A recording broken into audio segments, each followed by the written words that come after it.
हम तो मर मिटे सनम की तिरछी नजर पर, पता चला सनम देखते ही तिरछा है। ये बात मैंने इसलिए कही क्योंकि अक्सर मेरे पास शिकायत आती है कि सर मैंने बहुत मेहनत की थी लेकिन सफलता नहीं मिली। कारण क्या है? क्योंकि आपने क्या किया, मेहनत तो बहुत की, बहुत सारी हजारों प्रॉब्लम सॉल्व की, लेकिन बस फोकस नहीं किया। तो कहां नहीं किया? सब्जेक्ट के बेसिक्स पर। सब्जेक्ट चाहे फिजिक्स हो चाहे कोई भी सब्जेक्ट हो, जब तक आप उसके बेसिक पर फोकस नहीं करेंगे, जब तक आपको बेसिक्स क्लियर नहीं होंगे, तब तक कंपटीशन बीट करना नामुमकिन है। 1-2% हो सकता है आपने जो स्टडी किया वही क्वेश्चन आ गए तो आप खुश हो गए, कंपटीशन निकल गया आपका, लेकिन मैक्सिमम 99% चांस जब तक बेसिक नहीं क्लियर हो गया आपके, तो आपका कंपटीशन निकलना नामुमकिन है। तो अब आपको चिंता करने की जरूरत नहीं है कि अब, क्योंकि आप जुड़े हुए हैं भानु भदौरिया से और देख रहे हैं अपना प्यारा चैनल करोना फिजिक्स। आप जुड़े रहिए और हमारे लेक्चर देखते रहिए। आपको फिजिक्स और जनरल मैथमेटिक्स के अपडेट वर्जन मिलते रहेंगे। आप अभी तक सब्सक्राइब नहीं किया है तो सब्सक्राइब कर लीजिए मेरा चैनल करोना फिजिक्स। तो शुरू करते हैं आज का टॉपिक। लास्ट वीडियो में हम लोगों ने डिस्कशन किया था फिजिकल क्वांटिटीज पर। तो आज का टॉपिक है डायमेंशंस। तो हेडिंग लगाइए डायमेंशंस। हेडिंग लगाइए आपने डायमेंशंस। कुछ स्टूडेंट्स अभी भी बैठे सुन ही रहे होंगे डायमेंशंस। तो हेडिंग लगाइए डायमेंशंस। कॉपी पेन निकाल लीजिए, नोट करना शुरू कर दीजिए, क्योंकि आप सुनते हैं आपको तुरंत तो समझ में आएगा, लेकिन आप 10 दिन बाद 1 महीने बाद देखेंगे तो फिर भूल जाएंगे। तो आप अपना नोट्स बनाते रहिए, या आप चाहें तो अपना YouTube चैनल सब्सक्राइब भी होगा, उस पर आप वीडियो देखते रहिएगा। डायमेंशंस क्या होती हैं? लास्ट टाइम पर फिजिकल क्वांटिटीज पढ़ी थी, अगर आपने जब नहीं देखा है तो आप देख लीजिए, उसके बाद आपको डायमेंशंस अच्छी तरीके से समझ में आएंगे। तो देखिए डायमेंशंस क्या है आपका? Dimensions are the powers which are raised on the units of fundamental quantities to obtain the derived units of a quantity। मतलब डायमेंशन क्या है, बीमा क्या है? बीमा वह घातें होती हैं जो मूल राशि के मात्रकों पर लगाई जाती हैं ताकि किसी क्वांटिटी के किसी राशि की डेराइव्ड यूनिट को प्राप्त किया जा सके। हम लोगों ने फंडामेंटल फिजिकल क्वांटिटीज पढ़ी थी, उनकी संख्या कितनी थी? 7 थी। तो उनके लिए जो डायमेंशन संकेत यूज करते हैं वो हम यहां लिख रहे हैं, आप नोट कर सकते हैं। कौन कौन सी फंडामेंटल फिजिकल क्वांटिटीज थी? लेंथ थी, मास, टाइम, करंट। कौन सी current? Electric current, luminous intensity और अमाउंट ऑफ सब्सटेंस और टेम्परेचर। देखिए कौन कौन सी थी आपकी? एक तो थी लेंथ, ठीक है, इसके लिए जो हम डायमेंशन यूज करेंगे L, लिखने का तरीका ये रहेगा। फिर था आपका मास, मास के लिए डायमेंशन यूज करेंगे M। फिर था आपका टाइम, टाइम के लिए T। टेम्परेचर, टेम्परेचर, टेम्परेचर के लिए हम यूज करेंगे K या थीटा भी कहीं डिस्क्राइब होता है उसमें। फिर आपका है इलेक्ट्रिक करंट, इलेक्ट्रिक करंट, इसके लिए यूज करेंगे हम A डायमेंशन लिखने समय डायमेंशन। फिर आपका क्या बचा? आपका मोल। एक आपका होता है ल्यूमिनस इंटेंसिटी, ल्यूमिनस इंटेंसिटी। तो ल्यूमिनस इंटेंसिटी इसके लिए हम यूज करेंगे, इसका यूज क्या होता था? कैंडेला, यानी C यूज कर देंगे। कितनी हो गया आपकी? 1 2 3 4 5 6। एक आपकी और कौन सी बची याद आ गई? बोलिए जल्दी से कमेंट मारिए। Amount of substance, amount of substance, amount of substance, पदार्थ की मात्रा। अमाउंट ऑफ सब्सटेंस उसके लिए यूज करेंगे मोल। तो जब डायमेंशन लिखेंगे उसमें अगर लेंथ आ रही है तो उसको हम L से रिप्रेजेंट करेंगे। इस तरीके से बिग ब्रैकेट में डायमेंशंस को रिप्रेजेंट करते हैं। और किसी भी, जैसे मान लीजिए फोर्स है, जब उसकी डायमेंशंस को लिखेंगे, फोर्स में क्या होगा? मास और एक्सेलरेशन। तो डायमेंशंस को लिखेंगे बिग ब्रैकेट के अंदर तो उसको हम नाम देंगे डायमेंशनल फार्मूला। तो शुरू करते हैं डायमेंशन लिखना। जैसे आपका हमने कहा कि डेंसिटी, तो उठाते हैं, पहला कैसे लिखते हैं, डेंसिटी। तो डेंसिटी क्या होता है, कौन बताएगा, कमेंट मारिए जल्दी से। डेंसिटी क्या होगी, मास अपॉन वैल्यू। तो मास अपॉन वैल्यू, तो डेंसिटी की डायमेंशन क्या हो जाएगी, देखिएगा डेंसिटी यानी हमने कहा कि जी लिखेगा, तो डेंसिटी जो है आपका is equal to mass upon value. तो मास यानी m, वैल्यू यानी वैल्यू क्या होगा आपका LBH, length into weight into height. तो यानी हम कह देंगे लेंथ 3 टाइम्स आएगी यानी L3। तो मास के लिए डायमेंशन m, L वैल्यू के लिए L की पावर 3। तो डायमेंशनल फार्मूला बन जाएगा डेंसिटी का L mL की पावर -3। अब हम कह रहे हैं आपका फोर्स, या हम कह रहे हैं आपका वेलोसिटी। तो वेलोसिटी के लिए डायमेंशन क्या होगा, वेलोसिटी क्या होगी आपकी डिस्टेंस, डिस्टेंस डिस्प्लेसमेंट कह लीजिए, displacement upon time. Magnitude velocity का लिखेंगे तो डिस्टेंस अपॉन टाइम कर दीजिए। डिस्प्लेसमेंट अपॉन टाइम, डिस्प्लेसमेंट मतलब लेंथ यानी L, टाइम यानी T। इसके लिए डायमेंशन फार्मूला क्या बन जाएगा, L-T-1। फोर्स के लिए अगर लिखना है हमें, फोर्स के लिए क्या है, डायमेंशन लिखनी कि उसमें डायमेंशन किसकी किसकी है और कितनी है। तो इसमें वेलोसिटी में देखिए, इसमें आप कहेंगे कैसे पहचानेंगे डायमेंशन, आप कहेंगे कि वेलोसिटी में लेंथ की डायमेंशन 1 है और टाइम की डायमेंशन -1। तो फोर्स के लिए हम क्या लिखेंगे, force F is equal to क्या होता है, mass into acceleration. Mass into acceleration, acceleration क्या होगा, rate of change of velocity, time rate, dv upon dt। तो मास के लिए डायमेंशन क्या हो जाएगी आपकी m dv, dv की डायमेंशन क्या होगी जो वेलोसिटी की यानी L-T-1 और dt यानी टाइम की डायमेंशन t। तो इसके लिए क्या मिल जाएगा, mL-T-2 यानी फोर्स में मास की 1 डायमेंशन, लेंथ की 1, टाइम की -2। ठीक है, तो इस तरीके से आप डायमेंशन लिख सकते हैं आपका किसी भी फिजिकल क्वांटिटी की। ठीक है, डेराइव्ड फिजिकल क्वांटिटी। अब देखिए यहाँ पर क्या है कि कैसे हम इनको यूज करते हैं, डायमेंशन का यूज कहाँ होता है वो देखिएगा। ठीक है, तो इसमें क्या डालते हैं, principle of homogeneity. Principle of homogeneity आपने पढ़ा होगा सर 12th में, जिन लोगों ने नहीं पढ़ा है 12th में आए हुए हैं या पास आउट हो चुके हैं, कंपटीशन की तैयारी कर रहे हैं, उन लोगों के लिए भी ये वीडियो हेल्पफुल रहेगा। कंपटीशन की जो तैयारी कर रहे हैं उनके लिए खास तौर से, क्योंकि टाइम कम होता है कंपटीशन में और समय बचाने के लिए आपको क्या आना चाहिए, बेसिक्स आनी चाहिए। बेसिक्स पता, फटाफट क्वेश्चन सॉल्व होते चले जाएंगे। तो देखिए आपका क्या है, principle of homogeneity. Principle of homogeneity में क्या है आपका, हेडिंग लगाइएगा, principle of homogeneity. Principle of homogeneity. इसमें क्या होता है कि अगर कोई इक्वेशन दी हुई है, इसका मतलब क्या है कि अगर कोई इक्वेशन दी है तो उस इक्वेशन के ईच टर्म की जो डायमेंशंस होंगी वो सेम होंगी, या अगर कोई दो क्वांटिटीज का एडिशन है या सब्ट्रैक्शन है, यानी दो क्वांटिटीज को, दो राशियों को जोड़ा गया है या घटाया गया है, तो उन राशियों की भी डायमेंशन क्या होनी चाहिए, सेम होनी चाहिए। या एक लाइन में हम कह सकते हैं कि हम समान राशि, समान डायमेंशन वाली राशियों को ही जोड़ या घटा सकते हैं।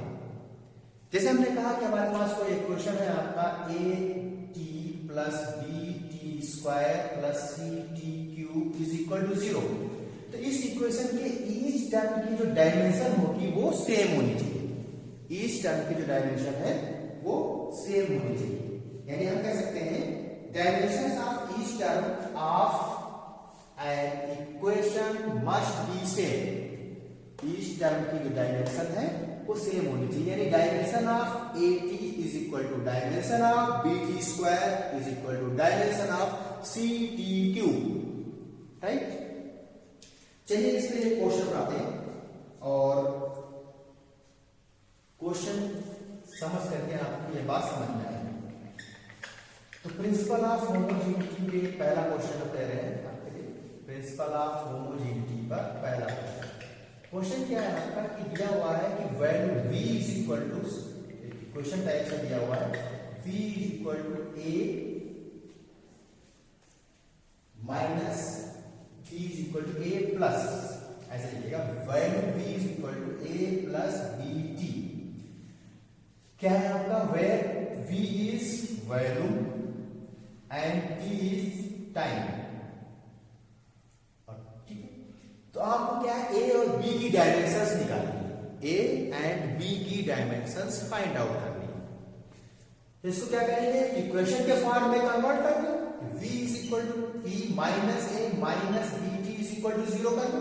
ये हमारे पास एक इक्वेशन मिल गई।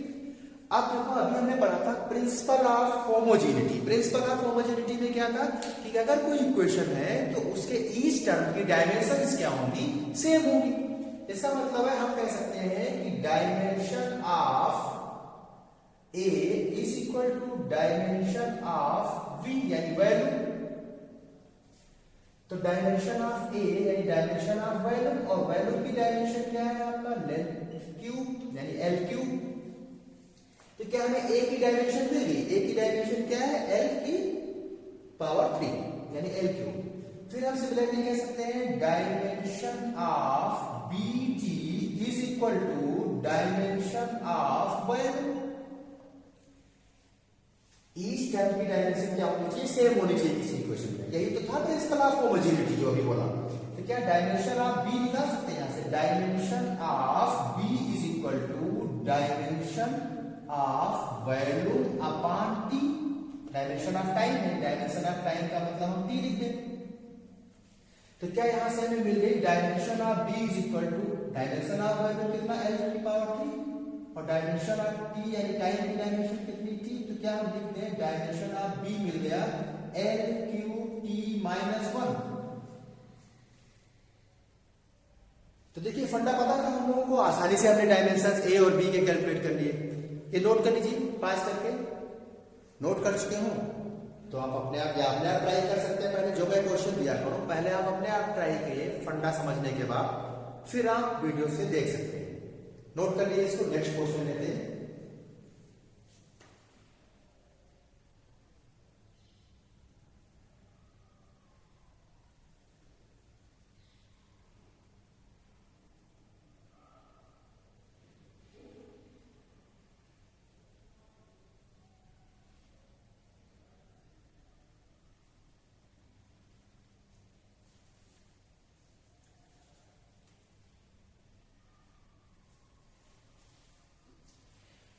यहीं पे अगर मान लो v वैल्यू ना होता, v को वेलोसिटी देते तो रैंडम हमने आपको तरीका सिखाया, फैक्ट्स पे मत जाइएगा कि वैल्यू और टाइम में कोई रिलेशन नहीं है। यहाँ पर हमने क्या किया है, आपको कैसे निकालेंगे आपका कि इक्वेशन में ईच टर्म की डायमेंशन सेम होती है तो कैसे डायमेंशंस निकालेंगे।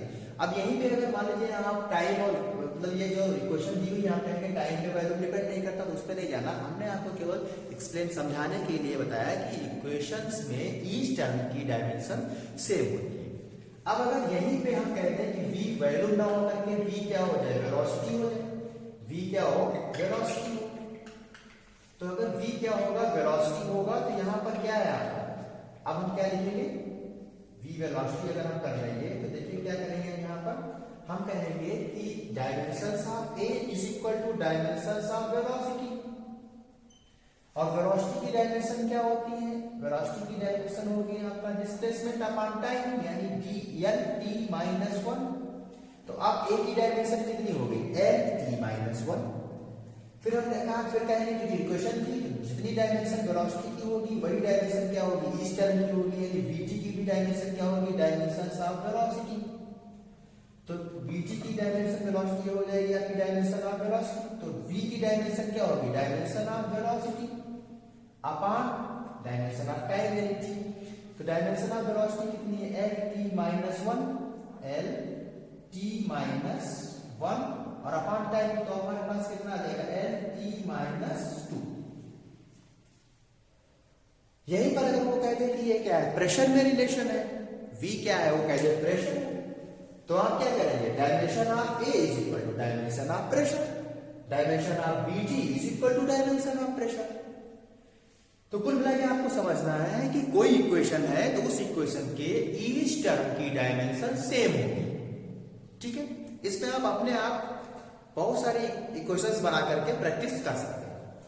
नेक्स्ट क्वेश्चन हम ले रहे हैं, नेक्स्ट क्वेश्चन लीजिएगा।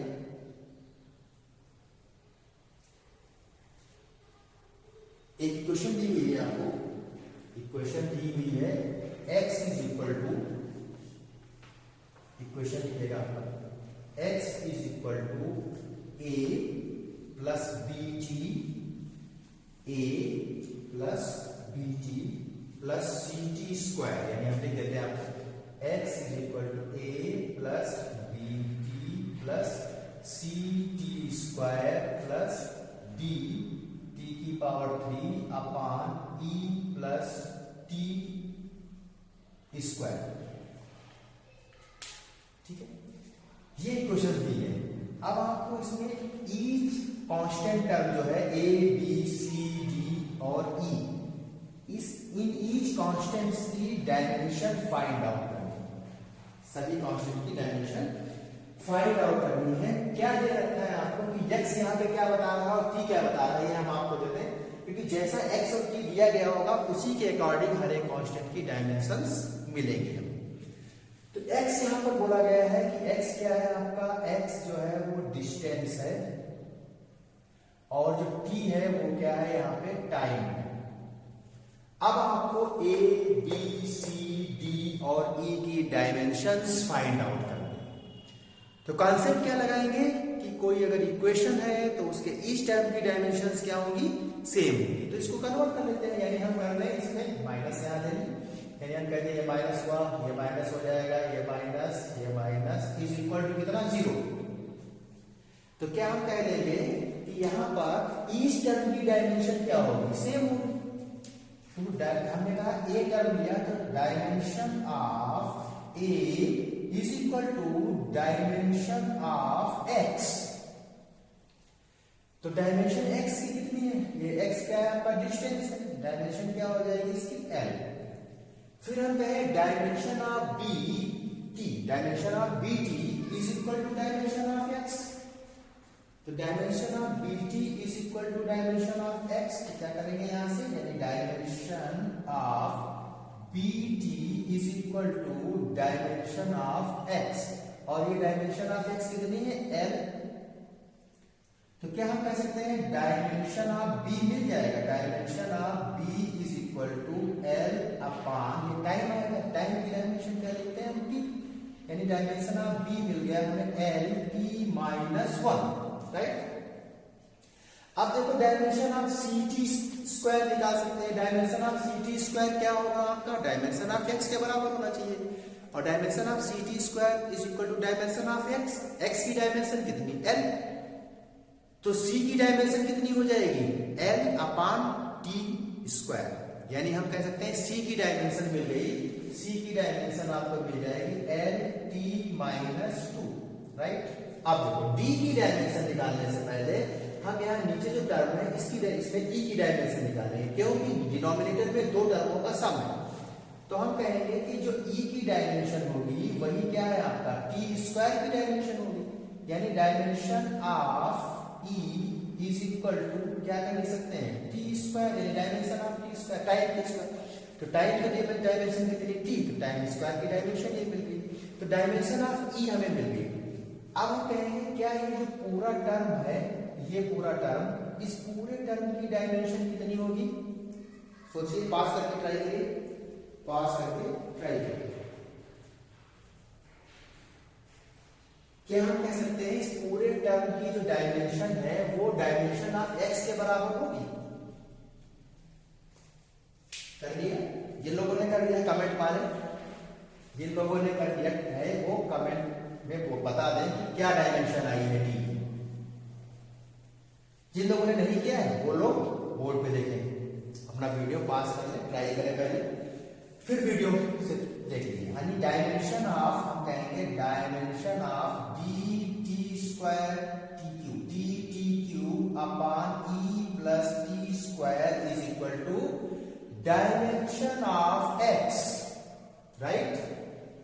तो क्या हम कह सकते हैं डायमेंशन ऑफ एक्स कितनी है आपकी एल, तो क्या हम कहते हैं डी टी क्यूब, यानी dimension of D T cube is equal to L, और क्या लिख सकते हैं dimension of E plus T square, तो क्या हम लिख सकते हैं एल, और dimension of E plus T square, देखो ई की डायमेंशन कितनी मिली टी स्क्वायर, तो इस पूरे टर्म की डायमेंशन कितनी होगी टी की पावर 2 ही इस पूरे टर्म की डायमेंशन होगी। ये नहीं आप करेगा टी की पावर 2 टी की पावर 2 जोड़ दीजिएगा, गलत, पूरे टर्म की डायमेंशन तो वही रहेगी। तो यहां पर हम कह सकते हैं टी स्क्वायर। तो क्या यहां से हम कहें डायमेंशन ऑफ बी हमें मिल जाएगा, dimension of B is equal to कितना हो जाएगा, ये एल टी टू एक साथ लिख लेंगे, और ये टाइम की पावर क्यूब है अपान में जाएगा, तो टी क्यूब हो गया, यानी हम कह सकते हैं एल टी स्क्वायर अपान टी क्यूब, और इसको सिंपल करके लिख दें, ऊपर जाए टी क्यूब ले जाए, तो क्या लिख सकते हैं एल टी माइनस 1, राइट। इस तरीके से आप इन प्रॉब्लम्स को सॉल्व कर सकते हैं। नेक्स्ट लिखिएगा, नेक्स्ट लिखिएगा,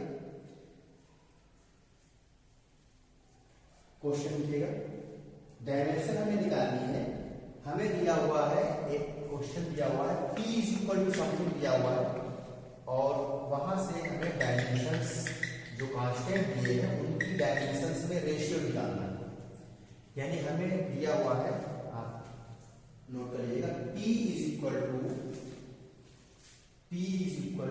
a minus T square, p is equal to a minus T square upon B X, ठीक है। जहां जो p है वो क्या है प्रेशर है, यानी p जो है वो क्या है प्रेशर है, ये क्वेश्चन आपका p है प्रेशर यानी दाब, x क्या है डिस्टेंस है, और t क्या है आपका टाइम, t इज टाइम। यहां से हमें क्या करना है डायमेंशंस a और b की डायमेंशंस निकालना है। ट्राई करिए, पॉज करके ट्राई करिए वीडियो, पॉज करके आपने ट्राई किया,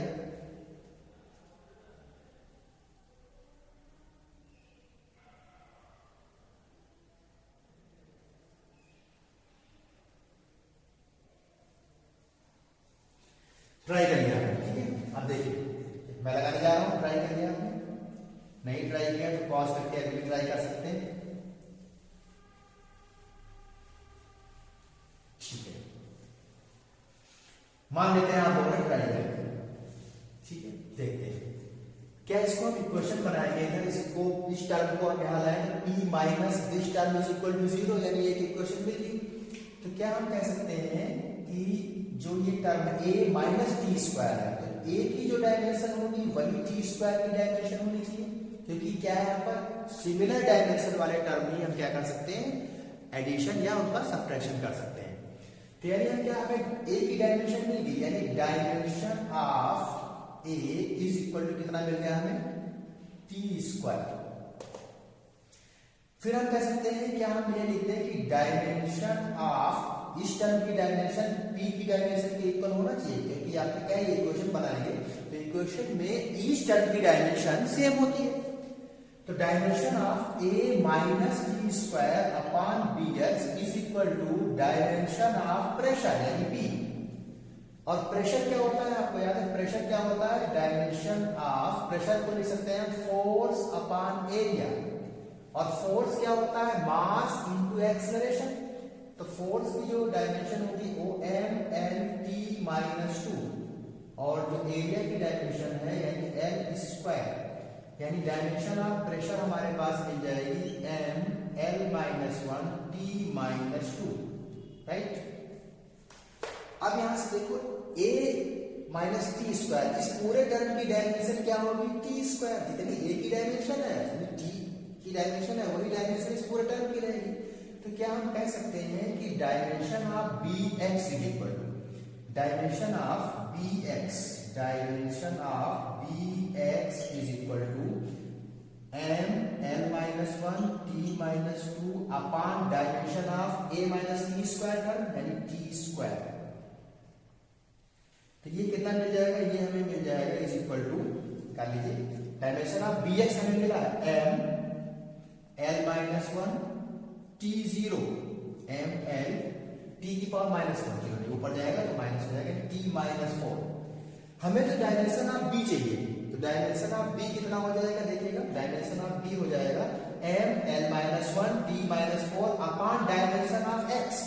एक्स क्या है, डिस्टेंस है, तो डिस्टेंस की डायमेंशन एल।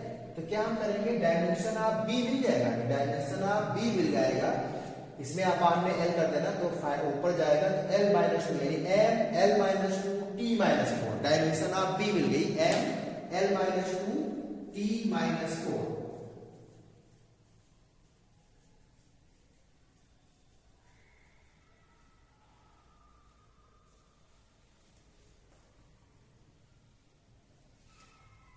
चलिए राइट,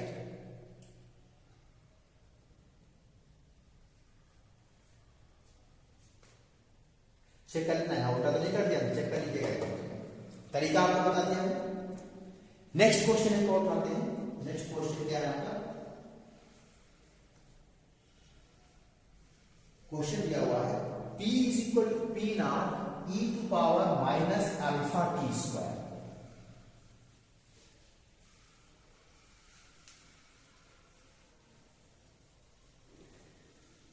क्वेश्चन दिया हुआ है P is equal to P naught E to power minus alpha T square. इस इक्वेशन में हमें अल्फा की डायमेंशन फाइंड आउट करनी, अल्फा की डायमेंशन फाइंड आउट करनी। P प्रेशर है, P नॉट मैक्सिमम प्रेशर है, T टाइम, अल्फा हमें फाइंड आउट करना है। तो यहां पर एक कंसेप्ट आता है कि किसी भी चीज की जो पावर है उसकी डायमेंशन हमेशा क्या होती है, जीरो होती है, या वो कहते हैं हम किसी की पावर की जो डायमेंशन है वो शून्य होती है, यानी जो पावर है किसी का वो डायमेंशन लेस होता है। तो क्या हम कहते हैं कि ये अल्फा टी स्क्वायर है, इसकी ये क्या है, डायमेंशन लेस का मतलब M zero L zero T zero. तो क्या हम कहते हैं कि अल्फा की डायमेंशन मिल जाएगी, अल्फा की डायमेंशन क्या हो जाएगी, M zero L zero T zero upon T two. तो क्या मिल गई हमें अल्फा की dimension M zero L zero T minus two. M zero L zero ना लिखे तो सिंपल कर दीजिएगा, अल्फा की डायमेंशन क्या आ जाएगी, टी माइनस टू। किसी की पावर जो है वो डायमेंशन लेस होती है। और एक चीज और देख लीजिएगा कि जो एंगल होता है, जैसे मान लो साइन समथिंग दिया होता तो एंगल भी डायमेंशन लेस होता है। जैसे मान लीजिए आपको दिया जाए साइन ओमेगा टी माइनस के एक्स, तो यहाँ ओमेगा टी माइनस के एक्स जो है वो एंगल है, साइन के आगे जो भी है वो एंगल है, तो वो इसकी डायमेंशन क्या होगी, डायमेंशन लेस है, क्योंकि कोई भी एंगल क्या होता है, डायमेंशन लेस होता है। तो इस पर प्रॉब्लम नेक्स्ट वीडियो में रहेगी। आज के लिए इतना ही।